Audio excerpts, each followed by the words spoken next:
আইসিকে কুকথা কাণ্ডে 7 দিন পার, এখনো কেন গ্রেফতার নয় অনুব্রত মণ্ডল? এই দাবিতে ভদ্রেশ্বর থানায় বিক্ষোভ বিজেপির।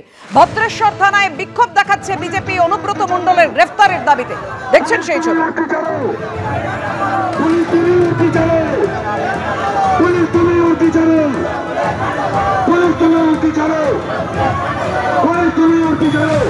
কথা বলবো, আমাদের সঙ্গে রয়েছেন আমাদের প্রতিনিধি সোমনাথ মিত্র। সোমনাথ, আমরা দেখতে পাচ্ছি বিজেপির কর্মী সমর্থকরা ব্যারিকেড টপকে এগিয়ে যাওয়ার চেষ্টা করছেন।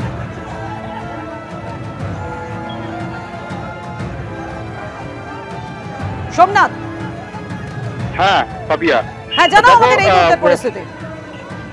দেখো, অনুব্রত মণ্ডল যেভাবে মহিলাদের প্রতি অসম্মানজনক বক্তব্য রেখেছে এবং তারপরেও কেন তাকে গ্রেপ্তার করা হয়নি, এই দাবি নিয়ে কিন্তু আজকে বিজেপির পক্ষ থেকে ভদ্রেশ্বরে একটি বিক্ষোভ মিছিল করা হয়। বিজেপির পক্ষ থেকে এই বিক্ষোভ মিছিল ভদ্রেশ্বর গেট বাজার থেকে শুরু হয় এবং ভদ্রেশ্বর থানায় গিয়ে তারা স্মারকলিপি প্রদান করেন।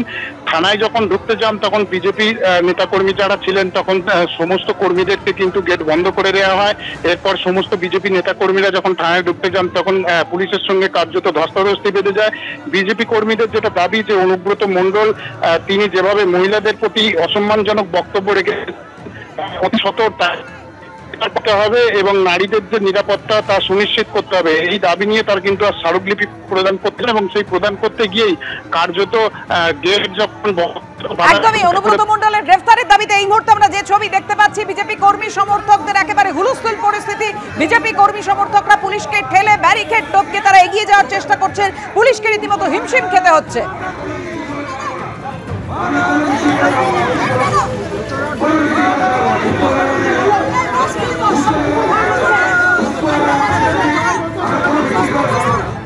প্রথা মেনে খারাপ শব্দগুলো ঢেকে অনুব্রতর হুমকি দেয়া টেলিফোন সম্প্রচারিত করেছে এবিপি আনন্দ। এমন একটা জঘন্য ঘটনা তো মানুষের সামনে বারবার আসা উচিত। পুলিশ যাকে ধরার তাকে না ধরে সংবাদ মাধ্যমের কণ্ঠ রোধ করতে চাইছে। প্রতিক্রিয়া অভিনেতা নাট্য পরিচালক কৌশিক সেনের। বীরভূম পুলিশ নাকি এবিপি আনন্দকে একটা নোটিশ পাঠিয়েছে যে অনুব্রত মণ্ডলের যে হুমকি দেওয়া টেলিফোন সেটা কেন বারবার শোনানো হচ্ছে বা দেখানো হচ্ছে। আমি ব্যক্তিগতভাবে নিউজটা দেখেছি। এবিপি আনন্দ কিন্তু প্রথা মেনে, নিয়ম মেনে বিপ শব্দ দিয়ে খারাপ কথাগুলোকে ঢেকে দিয়ে শোনাচ্ছে। আর এরকম একটা জঘন্য ঘটনা সেটা মানুষের সামনে তো আসাই উচিত, বারবার আসা উচিত। আর সোশ্যাল মিডিয়ার যুগে তো সেখানে বিপও চলছে না, সেখানে তো সবাই সবটা জানে কি হচ্ছে। ফলে এই ভদ্র ভাষায় বলতে গেলে ন্যাকামোটা বীরভূম পুলিশ কেন করছে? আমার কি মনে হচ্ছে তারা কি লজ্জা পাচ্ছে যে ক্ষমতায় থাকা যে দল, সেই দলের একজন তাবড় নেতা তাদেরই প্রশাসনকে এরকমভাবে গালিগালাজ করছে। ফলে পুলিশের লজ্জা হচ্ছে। ফলে পুলিশ যাকে ধরার তাকে না ধরে সে সত্যি বলছে কি মিথ্যে বলছে তার স্বাস্থ্য নিয়ে সেটা তদন্ত না করে সংবাদ মাধ্যমের কণ্ঠরোধ করতে চাইছে। এর থেকে হাস্যকর আর কিছু হতে পারে না।